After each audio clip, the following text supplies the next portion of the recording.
Another game for the Jets and another rough performance by Sam Darnold. He started out well. First drive was nice, second drive was not great, but we've seen this before, especially in the Adam Gase era. Darnold will start hot, and then nothing comes after that. The same thing happened against Miami in the team's 20-3 loss. But the main takeaways for Darnold are now clear. He's always a touch late when making decisions, indecisive, uncomfortable in the pocket, and while he has success against zone, he really struggles when facing man-to-man coverage. Here's what it looked like against Miami. First drive, and Darnold hits a second read. Second or third, depending how he was looking at it, but Jets start bunch, motion, into a stack, and you see a lot of this with the Jets. Why? Because if they didn't bunch or stack, it would be press across the board. Stacking forces the DBs to stagger. They have to. And that's the only reason why you see this cushion. If they went traditional 3 wide with a slot look over here, it would be press across the board. In many instances, that's how disrespectful defenses play the Jets offense. But Darnold will find Crowder on the in-cut, and it's a good job based on where he starts. You'll see it from the other angle, but he starts on the left side, comes to Crowder at the end, and delivers with confidence, in rhythm. This is the same drive he hit Perryman on the corner. 2 good plays, 2 good throws. But after this drive, there was really nothing. And it's a theme that we've seen under Gase.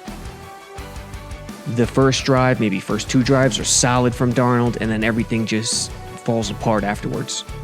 Watch it in real time. Darnold starts to his left, peeks the safety, starts to his left, comes back to Crowder on the in-cut, and delivers it. The placement's solid. It's not perfect, but what are you going to do? He hits him, not his initial read.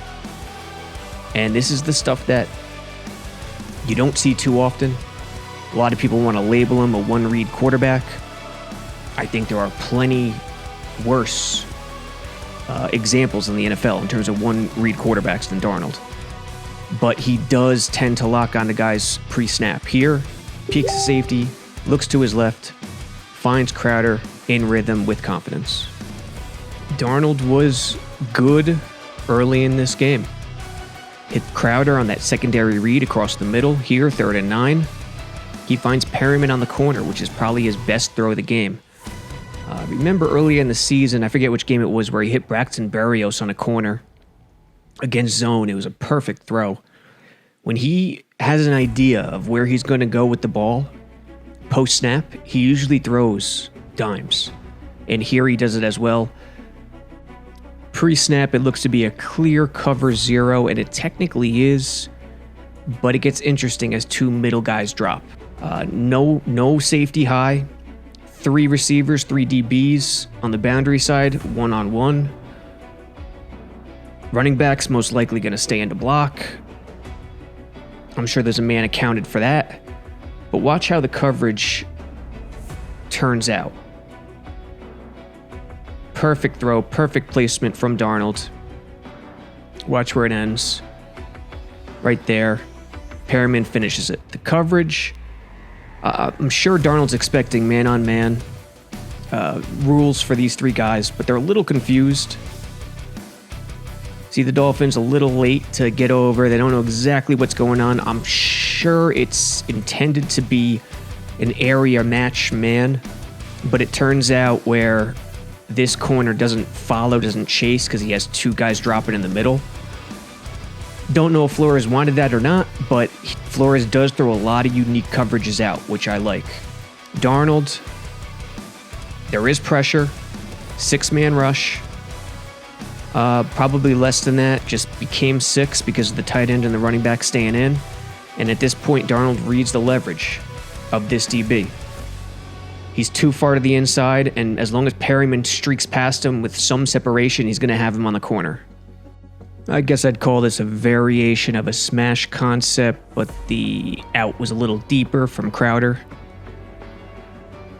Quick, in rhythm, confident throw, the good from Darnold. Denzel Mims going up, extending in the middle of the field. Yeah, it's not the 90s anymore. It's not the 70s. You're not going to get your head ripped off like the days of Wayne Corbett, but still. To extend, attack the ball with no fear over the middle of the field in an NFL game is still noteworthy. Here's Mims. He's going to run a dig. Griffin's going to clear it out. Straight ahead, slot wheel. Play action. I think the Finns are in a cover 3 here.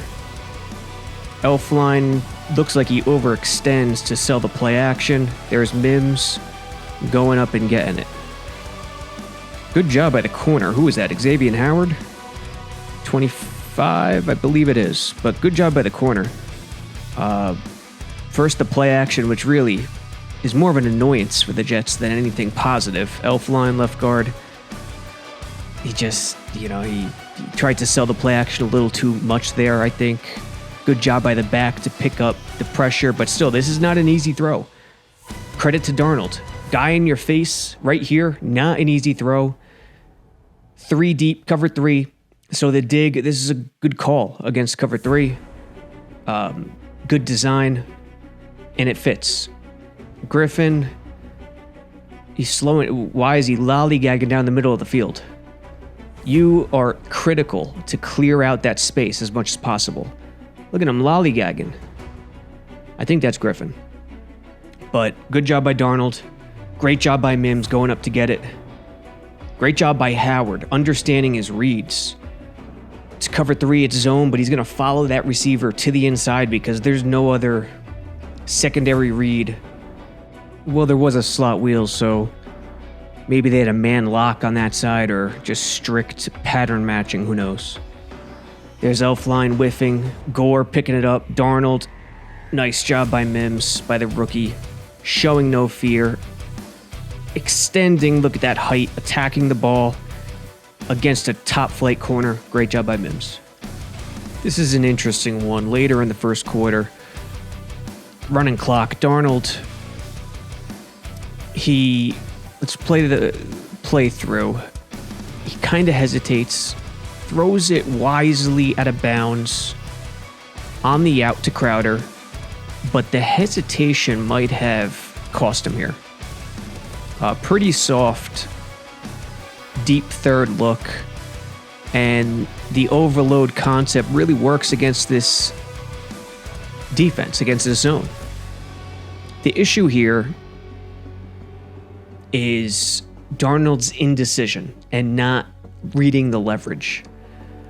So he knows what he's going to have here. Corner, out, flat. If you reading deeper to shorter, want the corner first, come to the flat last. But you got to be decisive in this situation. Got to be quick, and you got to read the leverage of the defenders who are outnumbered. Darnold takes the ball. Right now, what does he see? Nothing yet. He's got to let it develop, but he only has a split instant after this. Here's the key guy. The corner, who's in a really soft curl flat. He's going to try to separate the difference, be the middle of the difference between the flat and the corner. And that's the guy he needs to read. What does he do? Does he get depth? Does he attack the flat? Or does he get depth? He starts to get depth, and while he's moving backwards, that's the leverage that would tell Darnold to throw it to this shorter out. Bit of a risky throw if he doesn't do it quick enough. So this is not an egregious error by the quarterback by any stretch, but he did have a shot to get it to the shorter out if he read that leverage quick enough. He just doesn't do it. Good try. No harm done. Safe play. A major Sam Darnold problem is oftentimes he's just a touch late. Just a hair late when making a decision to throw the ball, or any decision for that matter. Here, he gets into a comfortable position where he's on the run. Fins start too deep, press on the outside. Let's let the play develop. Darnold, good protection, scrambles, looks for a receiver on the sideline. I think it's Mims, incomplete. But, again, he's just a touch late. 3 receiver route, tight end and back remain in. Nothing downfield. I don't know what these two guys are doing in the route. That's not correct. There's no way. Darnold does the right thing by scrambling. Appropriately takes the outside track. But right now, if he has his head up and he's thinking about, fire drill scramble mode, which this receiver clearly is, he comes back looking to help his quarterback. He could throw it on the run within the next 2 or 3 steps and complete this pass. The problem is he doesn't. He's running. Eyes not downfield. Now he locates him, but it's just a bit too late, and it falls incomplete. It's a common theme. Just a touch too late. Maybe the return after 2 games hurt him, but here, not a good situation for the quarterback. Nothing was open. In the NFL, though, you gotta make these plays on the run, and he's usually great on the run. Here, at this point, he's not really looking up. I understand you want to get out of the pocket first, but right now, he locates him, and if he throws it quicker, he's going to complete this ball. He just holds on to it for a tick too late for some reason. Don't know why. And Mims sort of jumps for the ball. That's another head scratcher. But just a touch too late. Darnold rebounds on this 3rd and 9. It's going to go to Mims. He runs, pivots to the inside. And I like what Mims does. He adjusts. It looks like he adjusts based on the zone coverage, which you want to see out of a rookie receiver. 3rd and 9 again. And this was pretty much one of the last, not the last zone plays Flores ran, but it really went to man after this play. Darnold takes the snap. Again, pretty familiar, only a 3-man route. And Darnold already saw this coverage. We already went over it on the Perryman corner. Looks like a 0 blitz, 3-on-3 against the bunch, 2 drop. 2 drop from the inside. Mims, pivot. I suspect he's supposed to run a straight line, parallel, but he sees the 2 dropping Dolphins and kind of floats. And Darnold recognizes it and anticipates a window in between the 2 zone coverages, which is really nice, and the radius of Mims is tremendous. That's extension. That's a guy who has number 1 type receiver stuff. So good job by both kids, quarterback and receiver here. Mims understanding the coverage and Darnold anticipating the window in between the 2 zones right there. It's a good job. And Darnold usually plays much better against zone than he does man. Extension with the arm, looking like Chad Pennington's follow through to me right there. Not normally with Darnold, but looks like it. And Mims actually hesitates too. He hesitates, but the extension right there, it's not the way you draw it up to catch the ball that way. You want the inside arm up, but in some cases, you got to do it. Excellent job by the 2 Jet youngsters. Darnold against man in any one-on-one situation is really where Flacco outshines him right now. Flacco knows how to throw the deep ball a lot better with touch, with the certain trajectory. Here, Dolphins too deep. Darnold has 2 options pretty much. Dolphins start too deep, pretty much go 1 robber. What the strong safety does is really critical. Darnold starts left. We'll see it from the other angle. Ultimately comes back right to Perryman on the fade. And it's the right call, although At this point, the strong safety is drifting towards the sideline. So what he has here is a seam, a fade, and he needs to look off this free safety. So he starts left. Safety doesn't move. And this is a trend against Darnold. He often looks one way and comes back the other way. It's mechanical. Look left because he knows he's going right, or look right because he knows he's going left. And you start to see the roaming safety just not bite. Here, he looks left initially. The strong safety's out of the way. It's just one-on-one. The seam beats his man. So the seam is an option here, although it's closer to the safety, more dangerous. You want to throw it outside shoulder here if you opt for it, but he doesn't. He opts for Perryman, and the safety's all over it. The safety gets a good jump. See, he's already en route before Darnold even lets it go. And at this point, I mean, could it have been thrown earlier? Perhaps. But it's just the ball. It's just the placement at this point. The touch just hangs a bit and doesn't give Perryman a shot to come down with it. That's the bottom line there. It's just a little underthrown. It's got to be a little deeper outside shoulder. And it just doesn't happen on this one. We'll watch Darnold's head here. Griffin in the backfield. So he's got two tight ends who are going to stay in. And yeah, see Darnold, it's mechanical, really. He always looks at the safety. He always looks down the middle. Doesn't even really...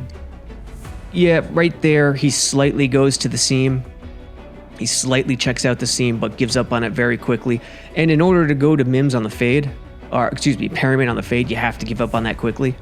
But the ball just has to be delivered in a perfect, a better area for Mims. It's just underthrown. This is one that, honestly, Darnold's just wasting time in terms of how he's escaping the pocket. Single high, press on the outside. Again, Jets stack, so it's not press across the board. Darnold feels the pressure, escapes properly. However, there are always better ways to escape. Not always, but sometimes there are better ways to escape than taking the extra time to go outside of the edge rusher. Watch any NFL game with a good quarterback. You know, Tom Brady doesn't scramble, but how often do his tackles brush the edge past the pocket? It's a strategy when he was playing in New England. Here, Darnold should see that. Don't take the extra time. You could get McDermott nabbed for a holding call here. You have a route inside, following Gore, getting inside of this edge to the right, to the field side, and that cuts down so much time and is so much more dangerous to the defense. I mean, he has that route. Yes, this pass rusher is coming at him, but he has that route to step up, sneak out to the outside. And if he does that, it could really present problems for the Miami defense. His first instinct, Darnold's first instinct, is to always go outside of the edge. He doesn't do it all the time, but that's his first instinct usually. I mean, if you see here, he has plenty of space. Plant back foot, doesn't really plant hard. He's already on the run before he plants. He's ready to escape. But if he plants, steps up, follows Gore through that little area here, inside, duck inside, under the edge, going to create serious issues for Flores' defense here. Instead, he gets outside, still completes it for a nice gain. 3rd and 3, second quarter. Jets only down 10. This is a missed touchdown. It's that simple, and it's egregious. Jets do a decent thing. Crowder in the backfield is going to run a wheel, and watch how this one plays out. Darnold, what are you looking at? At this point, okay, maybe you think the single high is going to roam over, and you're not comfortable. The protection's there. Okay, let's move forward.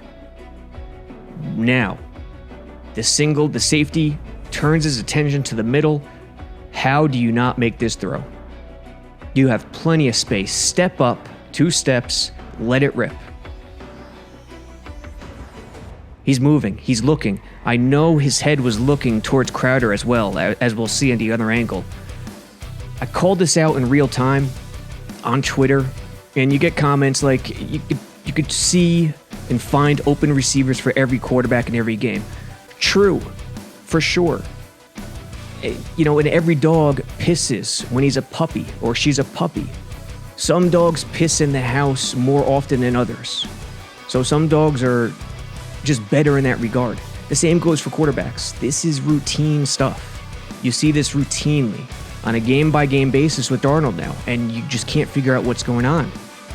Something's not right, and this is concerning, and I go back and forth. I don't know if he saw Crowder or not. He's looking left. He's probably looking at the inside route, but in the back of your head, you gotta know that wheel might pop off. It's a mystery that you can't figure out. Yeah, we know he's fouled up. Yes, we know he hasn't been put in great situations, but for it to be this bad, there's no way one person is to blame. It's a collective effort. The easy thing to do is hop on the popular narrative that Gase is terrible. That's easy. The hard thing to do is hold everybody accountable. And Darnold is accountable in this mess of a situation. To watch the full video, click the link in the description on the YouTube channel or the Facebook video and subscribe for free today. There are about 7 or 8 more plays in the full subscriber video and article.